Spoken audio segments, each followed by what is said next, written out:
Once again, we welcome you to the program Know Yourself, program that we have designed to help build a relationship. In fact, for the past series, we have been talking about anger, and we are on the tips of anger management.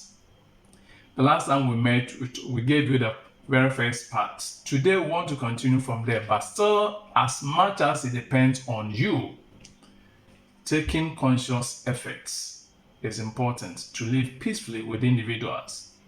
We want to continue by saying that you need also, in order to get your anger under control, beware of your anger warning signs and triggers. The truth of the matter is that while you might feel that you just explode into anger without warning, in fact, there are physical warning signs in your body that will show that indeed you are angry.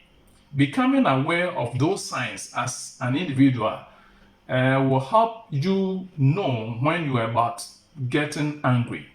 And I want to share with you some of them. The way anger feels in your body. If indeed it is coming, one, you have knots in your stomach.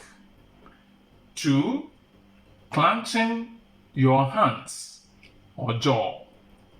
Three, you would see that you breathe very, very fast. So breathing fast is yet another sign. Then again, at times you have some headaches. It's another sign in your body that will give you a cue. Then you are in conversation with someone, you realize that you can't stand at a particular place, you'll be pacing here and there, walking around. It's also a sign. And then seeing red is also yet another sign. Then again, having trouble concentration or concentrating is yet another. And then at times you have some pounding, your heart will be pounding. It's yet another sign. And again, at times, you have some tension around your shoulders. Now, apart from you being aware of these warning signs, you also need to identify the negative thought patterns that trigger your temper. Certain negative thought patterns that will trigger your temper. You may think that external things, if you like, the insensitive actions of other people, for example, or frustrating situations are what cause your anger. But anger problems have less to do with what happens to you than how you interpret and think about what happened. Common negative thinking patterns that trigger and fuel anger is what I want to share with you. First one is overgeneralization or overgeneralizing. For example, if you are the type who keeps telling people that you always interrupt me whenever I'm talking, you never consider my needs or my feelings.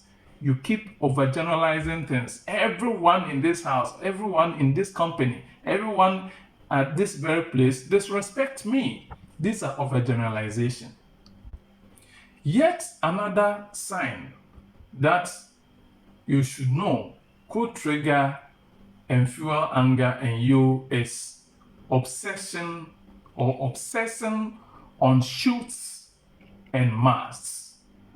Having a rigid view of the way things should or must be and getting angry when reality doesn't line up with this vision of yours is yet another ground. Number three, mind reading and jumping to conclusions.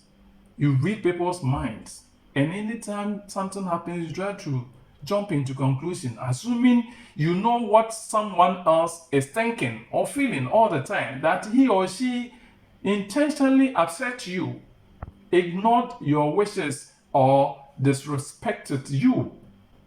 Then another ground for you to have your anger triggered is collecting what I call collecting straws.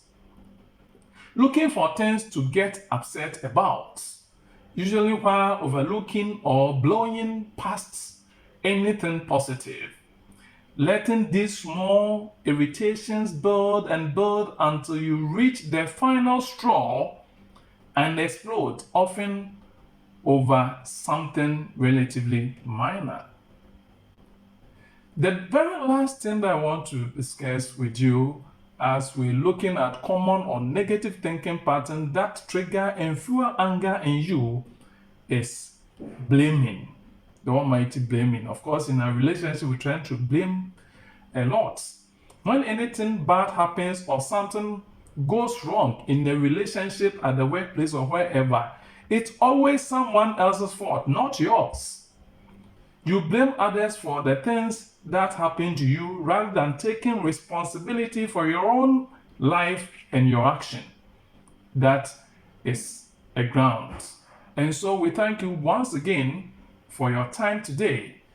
We just want to invite you, your comment as you've always done, and then subscribe so we can give you more content. When you press the button, there is a bell there. You need to press on that one as well. We thank you so much today also for your time. Bye-bye.